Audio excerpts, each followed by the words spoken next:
Uma das características mega importantes que a gente precisa saber a respeito de poliedros é a quantidade de elementos que compõem essas figuras. De que elementos a gente está falando? A quantidade de arestas, a quantidade de vértices e a quantidade de faces. Isso para não falar da quantidade de diagonais internas. Todo esse estudo nós vamos fazer a partir de agora com vocês. E você tem um ponto de partida super interessante, que é o nome da própria figura. Eu vou me basear nos poliedros regulares que existem na nossa geometria espacial. Diferentemente do que acontece na geometria plana, onde eu tenho infinitos polígonos regulares, em toda a geometria espacial, eu tenho apenas 5 poliedros regulares. O tetraedro regular, o hexaedro regular, o octaedro regular, o dodecaedro e o icosaedro regular. Você deve ter percebido o prefixo que compõe o nome dessas figuras. Eu desenhei aqui no quadro 3. Já já eu trago as imagens dos outros para a gente poder fazer a análise juntos. Mas quando você fala de um tetraedro regular, eis a figura que representa um tetraedro. Por que tetra? Porque ele é composto por 4 faces. Ele é composto por 4 triângulos. Este é o hexaedro regular, que também é composto por 6 faces. Aqui a gente tem um octaedro regular. Ele é composto por 8 faces triangulares.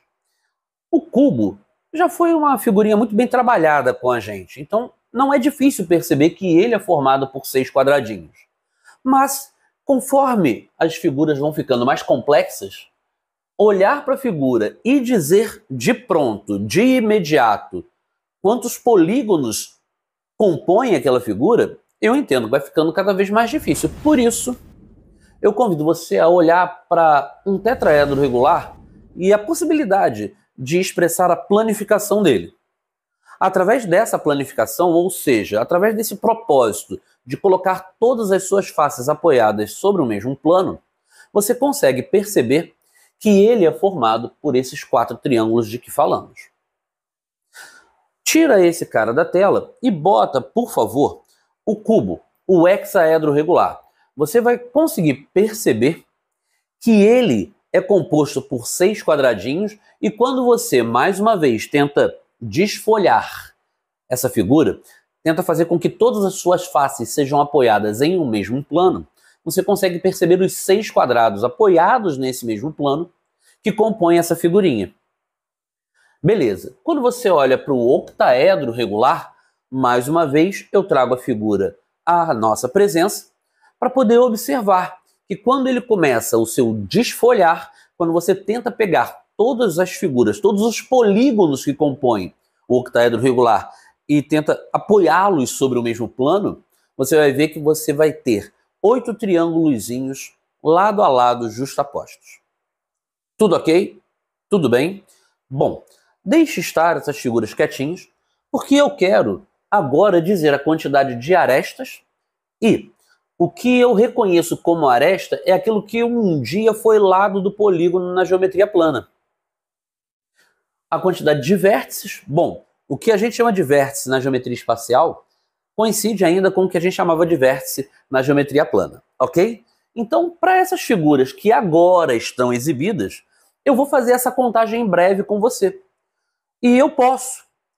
Na hora da prova, talvez não seja a melhor estratégia, mas eu posso contar um a um estes elementos. E com uma organização visual, você consegue contar até mais rápido, sem se perder. Quando eu tenho que contar a quantidade de arestas que o nosso tetraedro tem, a gente consegue observar 1, 2, 3 arestas diferentes partindo desse mesmo vértice. Aqui embaixo, como se fosse na base da nossa pirâmide, e sim, o tetraedro é uma pirâmide, já vimos em aulas anteriores, eu tenho outras 3 arestas. Então você vai perceber que a gente tem um total de 6 segmentos de reta me ajudando a compor essa figura. Então eu tenho 6 arestas. Show? Beleza. Para falarmos do nosso cubo, do hexaedro regular, a quantidade de arestas que o compõe, de novo de forma organizada, você vai conseguir perceber. Nessa base superior, eu tenho 4 arestas desenhadas e não tenho uma quantidade diferente aqui embaixo, não. Eu tenho outras 4 arestas na base lá de baixo. E ligando cada vértice de cima a um vértice de baixo, eu reconheço outras 4 arestas que estão em pé, por assim dizer. Então, se eu tenho 4 em cima, 4 embaixo e 4 em pé, você deve ter contado junto comigo um total de 12 arestas. Show? Ainda nessa de contar segmentos de reta, como eu falei, vamos fazer de forma organizada. Vamos ver pontos de partida. Depois a gente se preocupa em contar os vértices. Talvez seja um pouco mais fácil. Mas vamos lá. Quando você olha para o octaedro regular, a partir daqui eu reconheço um total de 4 arestas partindo desse vértice. E não vejo uma quantidade diferente partindo desse daqui. Eu vejo outras 4 arestas partindo desse vértice. Além destas que partem do vértice superior e desse vértice que está aqui embaixo, eu vejo outras 4 arestas no chamado cinturão desse tetraedro regular, desse octaedro regular. 4 mais 4 mais 4 no cinturão, eu tenho um total de 12 arestas. Tranks? Agora, eu vou trazer, só para deixá-los um pouquinho de nada impressionados, a figura do dodecaedro à nossa presença. E esse dodecaedro, ele já foi mega difícil de desenhar, né? Imagine você desenhando isso na hora da prova. Espero que você não alimente essa ideia de que você vai ter que desenhar de fato sequer o cubo ou o octaedro. Porque se a gente está se preparando para a UERJ, o que há de mais comum na prova da UERJ é justamente a gente olhar para a figura exibida e tirar dela as características. Quando não, e isso acontece de modo muito cru, ele exige que você feche os olhos e tente imaginar as figuras que nós apresentamos para você, desenhado com o máximo de capricho, para que ela pudesse ficar lá impressa na sua mente. Então olha para esse dodecaedro e para a forma planificada dele. Bom, como é dodecaedro, você deve imaginar que esse prefixo numérico indica 12 faces. Como você pode perceber na imagem, são 12 faces pentagonais. Contar a quantidade de arestas, eu tenho certeza que para mim já ficou mais complexo. Para você ficou ou não? Então eu vou tirar essa figura de cena de novo e vou te apresentar uma ideia muito legal mesmo. Muito legal. Eu ainda há pouco tinha comentado com você que a gente chama de aresta na geometria espacial aquilo que lá na geometria plana tínhamos chamado de lado do polígono. Ótimo. Esse tetraedro, por exemplo, ele é ou não é formado por 4 triângulos, como você pode perceber. Esses 4 triângulos, bom, cada triângulo tem 3 lados. Se eu tenho um total de 4 triângulos, cada um com 3 lados, 4 vezes 3, isso vai dar 12. Significa dizer que eu poderia montar o tetraedro regular com todos esses triângulos e pelos lados que ele ofereceria para a figura, eu teria um total de 12 arestas. Mas não é o que você vê acusado. E por que não é?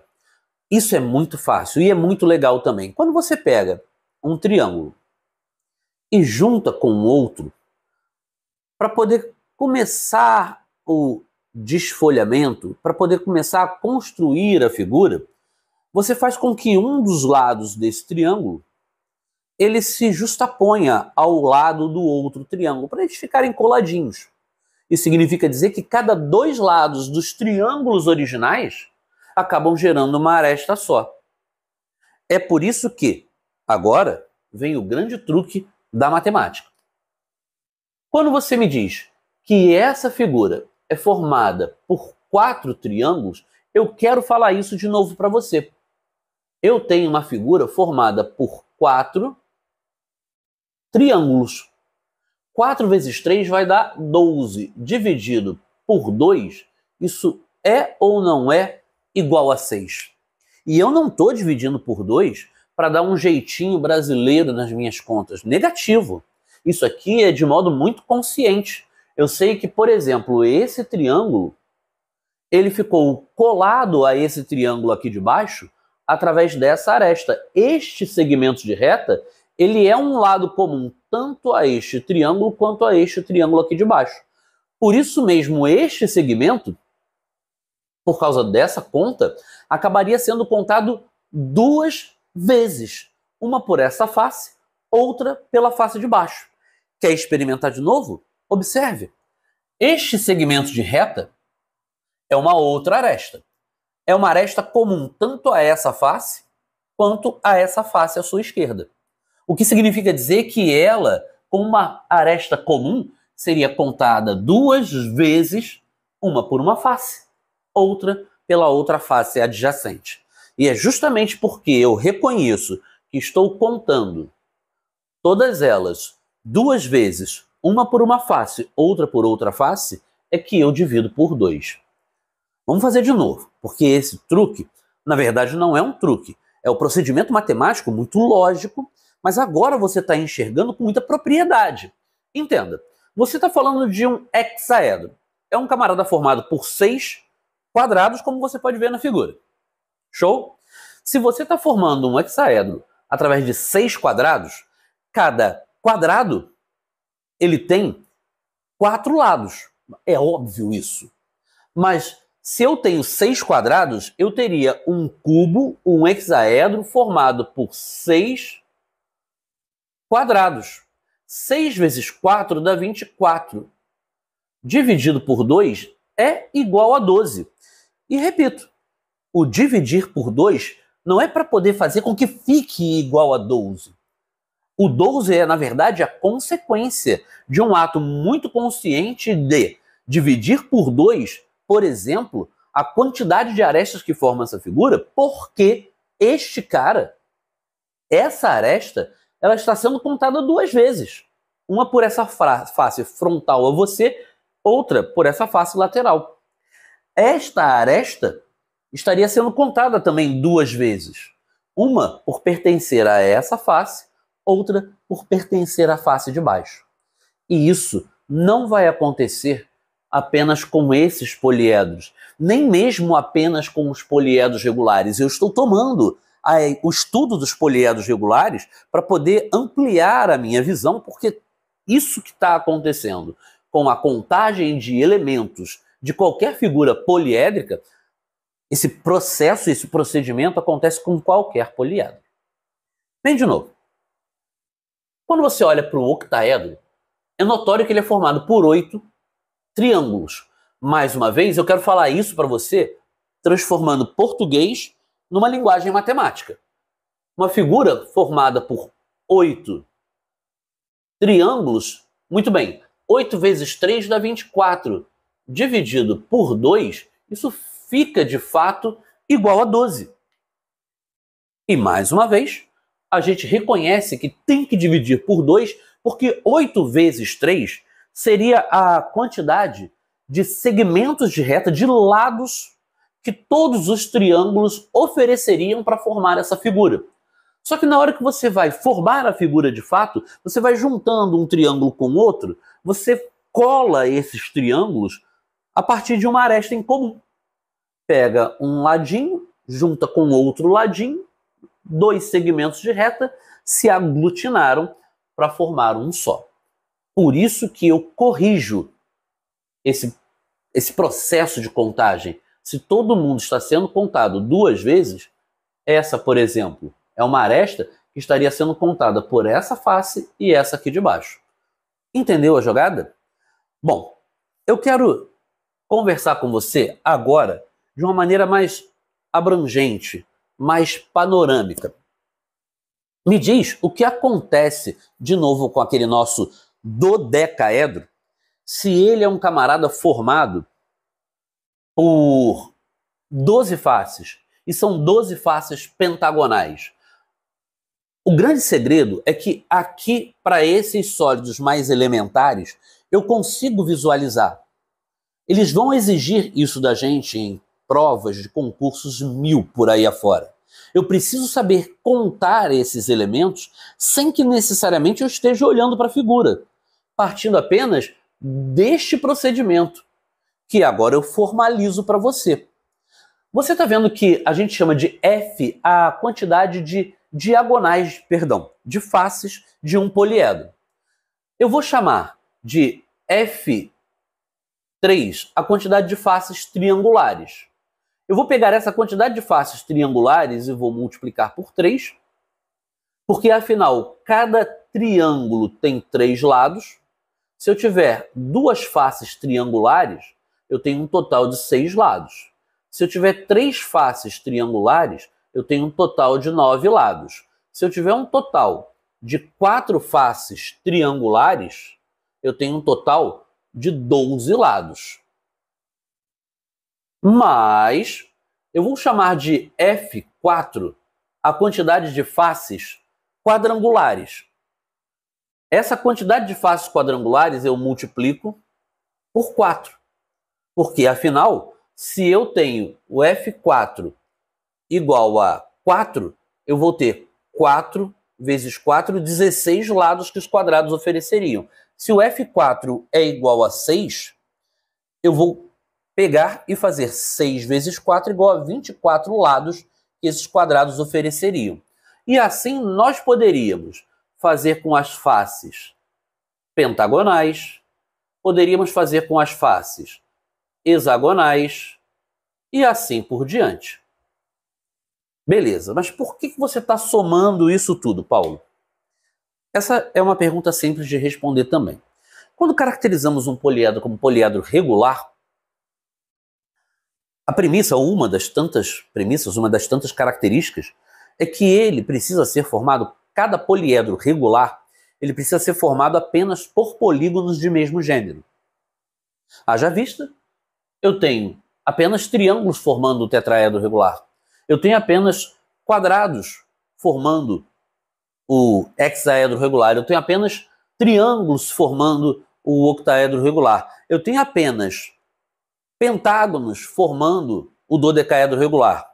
Eu tenho apenas triângulos formando o icosaedro regular. Acabou. Eu não tenho mais nenhum outro poliedro regular. Não quer dizer que outros poliedros não regulares não possam ser formados por figurinhas de gêneros diferentes. Eu posso muito bem ter um poliedro qualquer sendo formado por triângulos e quadrados, ou triângulos e pentágonos, ou triângulos, quadrados, pentágonos, hexágonos, heptágonos, tudo junto. Ah, Paulo, mas eu não vou saber desenhar, cara. Eu também não. Não é esse o propósito. O propósito é saber que a quantidade de polígonos reconhecida e o gênero de cada polígono reconhecido, eu sei dizer tranquilamente a quantidade de arestas. Por quê? Porque é só você pegar 3 vezes o número de triângulos, que compõem aquela figura louca, mais 4 vezes o número de quadrados, que compõem essa mesma figura, mais 5 vezes a quantidade de pentágonos, caso eles existam, mais 6 vezes a quantidade de hexágonos, caso essa figura seja tão eclética assim. Você pode muito bem pegar todos esses segmentos de reta que você totalizou e dividir isso tudo por 2. Porque todos esses segmentos de reta compõem os polígonos. Na hora de compor o poliedro, você vai se sentir obrigado a pegar todos esses segmentos de reta que compõem os polígonos e dividir por 2. Porque eles vão se justapor, eles vão se aglutinar, eles vão ficar coladinhos um no outro para que eu possa formar o poliedro todo, e essa expressão determina a quantidade de arestas que a figura vai ter. Seja ela a figura mais louca que você quiser imaginar. Seja ela a figura mais doida que a prova exija que você reconheça. Mas, fórmulas à parte, não se esqueça. Eu coloquei no quadro um raciocínio brilhante. Se você vai meramente olhar para a fórmula e para nenhum outro processo, bom, aí você está correndo um sério risco.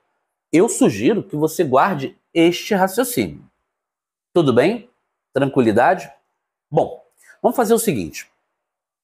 A gente vai trazer essa fórmula à tona de novo, mas eu quero elaborar um outro raciocínio para apresentar uma outra fórmula para você, tá? Então, deixe estar, porque a gente precisa calcular a quantidade de vértices de cada um desses poliedros loucos, tá? Já já eu trago à nossa presença a imagem do dodecaedro regular, e aí a gente calcula todas essas características dele, tenta reconhecer a quantidade de vértices, arestas e faces, tanto dele quanto do icosaedro regular. Olha essa situação aqui agora. Eu vou apresentar para você uma relação importantíssima que é chamada relação de Euler. É uma das fórmulas mais conhecidas de toda a matemática. Aí, Paulo, eita que eu não conhecia. Ainda bem que eu existo para poder provocar transformações na sua vida. Porque ela você precisa saber. Existe uma relação íntima entre a quantidade de vértices, a quantidade de arestas e a quantidade de faces que cada poliedro tem. E essa relação, ela é estabelecida, ela é conhecida como a relação de Euler. Vamos fazer como a gente vinha fazendo antes. Eu vou olhar para a figura, elas estão desenhadas, eu tenho que aproveitar essa oportunidade. Eu vou olhar para a figura e vou determinar a quantidade de vértices que cada uma delas tem. E aí eu apresento a relação para você. O que não é difícil, porque eu estou olhando para um tetraedro regular, de todos os poliedros regulares que nós poderíamos, todos os poliedros que nós poderíamos desenhar, o de menor quantidade de faces é uma pirâmide, como essa, com 4 triângulos apenas. Então tá aqui, ó. Eu tenho 1, 2, 3, 4 vértices compondo essa figura. Eu só contei. E ainda, de posse daquela ideia de contar de modo metódico e organizado, isso aqui é um cubinho, é um prisma. Eu tenho vértices só em cima ou só embaixo. E detalhe que a quantidade de vértices que eu tenho em cima é igualzinha à quantidade de vértices que eu tenho embaixo. Quantos vértices eu tenho aqui em cima? 4. Mais 4, eu tenho um total de 8 vértices.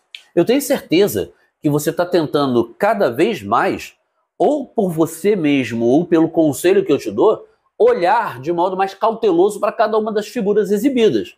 Porque para falar a quantidade de vértices desse cara, eu tenho um vértice lá embaixo, o segundo lá em cima. E neste cinturão eu tenho outros 4. Então eu tenho 1, 2, 3, 4, 5, 6 vértices compondo essa figura. Agora, tente observar que a relação de Euler, ela realmente me garante uma relação muito íntima entre essas quantidades de vértices, arestas e faces. Eu vou enunciar essa relação de Euler para você. V mais F é igual a A mais 2. Você quer começar por aqui? Diz para mim, quanto é que vale o nosso A mais 2 para o octaedro? Bom, 12 mais 2 dá 14. Tanto quanto 8 mais 6, o que representa o meu V mais F, também dá 14. Tenta de novo. Quando você olha para cá, você está falando de um camarada que tem 12 arestas. O meu 12 mais 2 dá 14. Detalhe que dá 14 tanto quanto 6 mais 8. Vamos tentar mais uma vez. Quando você olha para um A igual a 6, 6 mais 2 vai dar 8. 8, tanto quanto V mais F, também dá 8 para esse sólido. Então essa historinha de V mais F igual a A mais 2, bom, eu espero que você tenha compreendido que ela é uma relação mega importante e você não pode deixar de ter essa como uma das relações, uma das fórmulas que você vai levar para a prova muito bem guardada no seu coração. Agora, eu vou limpar um pouquinho o nosso cenário para a gente poder falar um pouquinho do dodecaedro e do icosaedro regular. Fechado? Bom, nós vamos falar sobre o dodecaedro regular e sobre o icosaedro regular. Vamos contar a quantidade de elementos que compõem essas duas figuras. Então a gente está concluindo um estudo teórico. Mas eu gostaria que você entendesse muito bem que o que fizermos com esses dois sólidos, você vai fazer igualzinho na hora da prova. com qualquer outro sólido que venha a ser proposto. Então, encare, por favor, este momento como um momento de exercício, treinamento. Entenda qual é a nossa medida, qual é a nossa postura. Eu estou trazendo à nossa presença, mais uma vez, o nosso dodecaedro regular. Como você pode ver na planificação dessa figura, o dodecaedro ele é formado por 12 faces. Não é à toa que eu tenho dodeca. Show? Reconhecer que para um poliedro regular como esse, eu tenho 12 faces pentagonais é importante. Então vamos lá. A quantidade de faces determina o nome daquele polígono. E agora, para desenhar a quantidade de arestas para você, eu tenho certeza que mesmo na forma planificada, mesmo na forma construída, constituída, é mais intenso, é mais densa a figura. Então, contar um a um cada segmento de reta ali desenhado fica pouco prático. Eu quero que você lembre do que a gente conversou. Porque se você apenas falar do que essa figura é composta, a conta sai. Como assim, Paulo? É fácil.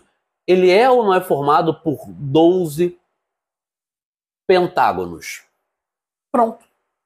12 pentágonos, você sabe de antemão que na hora que eu colo um pentágono em um outro pentágono, dois segmentos de reta se aglutinam, se justapõem, transformando-se em uma aresta só. Então isso eu preciso dividir por 2. Show? Beleza? Vamos tentar de novo.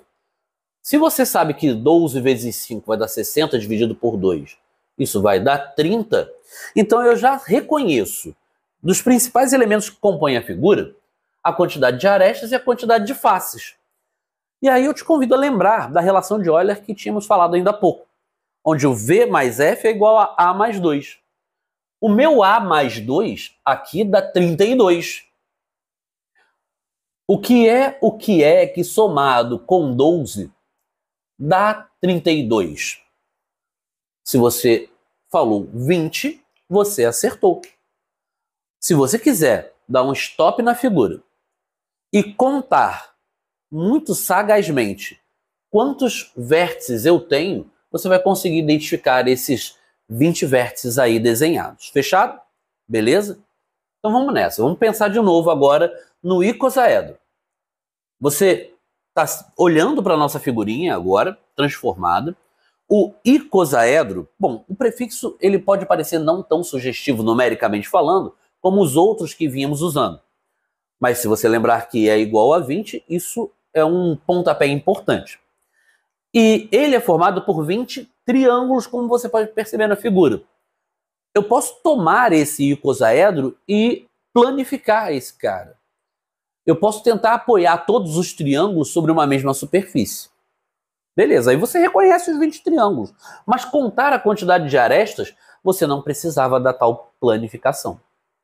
Por quê? Porque eu sei que eu tenho uma figura, fala comigo. Porque se você ouvir o som da sua própria voz, se você pronunciar corretamente a formação da figura, a conta sai. Eu tenho uma figura formada por 20 triângulos. E já sabe que tem que dividir por 2, porque cada dois lados de triângulos, eles se juntam para formar uma aresta só. 3 vezes 20 dá 60, dividido por 2, 30. Excelente. E agora eu trago de novo à minha memória a relação de Euler, V mais F igual a A mais 2. O meu A mais 2 aqui dá 32. 32? Beleza, o V mais F tem que dar 32 também. O que é que somado com 20 dá 32? 12. Então, o nosso icosaedro é uma figura que tem 12 vértices. E exatamente dessa mesma maneira, nós vamos lidar com todos os outros poliedros que nos forem ofertados pelas figuras, pelas questões, para poder calcular a quantidade de vértices, arestas e faces dele. Tem sempre um ponto de partida. Ele vai te dar uma certa quantidade. E é o que eu vou fazer agora com você. Determine a quantidade de arestas e a quantidade de vértices de um poliedro formado por 8 triângulos equiláteros e 4 quadrados, todos exatamente com a mesma medida de lado. Eu estou trazendo para você um exercício onde eu não tenho um poliedro regular, partindo da premissa que eu tenho neste poliedro faces de gêneros diferentes. Então isso já derruba a ideia de trabalharmos com um poliedro regular. Nem por isso as minhas estratégias vão mudar. Eu não perguntei para você a quantidade de faces, porque já aparece muito fortemente destacada aqui. Se eu tenho 8 triângulos equiláteros e 4 quadrados, eu tenho um total de 8 mais 4, 12 faces. Ainda que sejam 12 faces com gêneros diferentes, 12 faces ao todo. E agora eu quero calcular a quantidade de arestas não usando a fórmula que definimos para você. Aquela fórmula, vamos dizer que seja a culminância de um raciocínio muito sagaz, que eu tentei te ensinar a desenvolver. Compreenda. Se você falar a formação da figura, esse é o segredo. Se você falar a formação da figura, a conta sai. Tá aqui, ó. Você vai dizer para mim que essa figura, esse grande poliedro que eu não faço a menor ideia de como seja o seu formato, ele é formado por 8 triângulos, além de 4 quadrados. Pronto. Você formou, você já sabe que isso tudo que você vai fazer de conta vai dizer o total de lados que todos esses polígonos, ainda que de gêneros diferentes, ofereceriam para a formação dessa figura, do sólido, do poliedro. E você sabe que na hora que você junta um polígono com outro, não importa se você está juntando triângulo com triângulo, quadrado com quadrado ou triângulo com quadrado, o lado de um vai se justapor ao lado do outro para formar uma aresta só. Essa é a grande ideia, você divide por 2. Beleza. Você vai ter 4 vezes 4, 16. 3 vezes 8, 24. 24 mais 16, isso é igual a 40. Dividido por 2, isso vai ser igual a 20. Você definiu a quantidade de arestas de um poliedro que eu caracterizaria como um poliedro complexo. Se o camarada chega, faz uma brincadeira de recortar e colar, se você tem em cima da sua bancada 8 triângulos equiláteros e 4 quadrados, você vai começar a colar um no outro para formar um poliedro, você sabe por onde você vai começar? Ninguém está pedindo isso para você. A geometria espacial tem muito forte essa ideia de saber sem olhar. A gente precisa ter noção dos raciocínios para poder aplicar sem que eu precise estar desenhando a figura, o que seria uma loucura. Beleza. Agora vamos apelar para a relação de Euler, que ela é definida através de V mais F igual a A mais 2. Bom, o meu V mais F, ele tem que ser igual ao A, que eu acabei de definir, mais 2. Tranquilidade? Aí eu pergunto para você. 20 mais 2, isso dá 22. O que é o que é? E somado com 12, dá 22. A resposta para o seu problema, isso é igual a 10. Tudo bem? Mais uma vez, nós não precisamos desenhar as figuras para que possamos dizer tais características. Esse trabalho foi um trabalho que desenvolvemos para identificar a quantidade dos principais elementos formadores de uma figura poliédrica: os vértices, as arestas e as faces.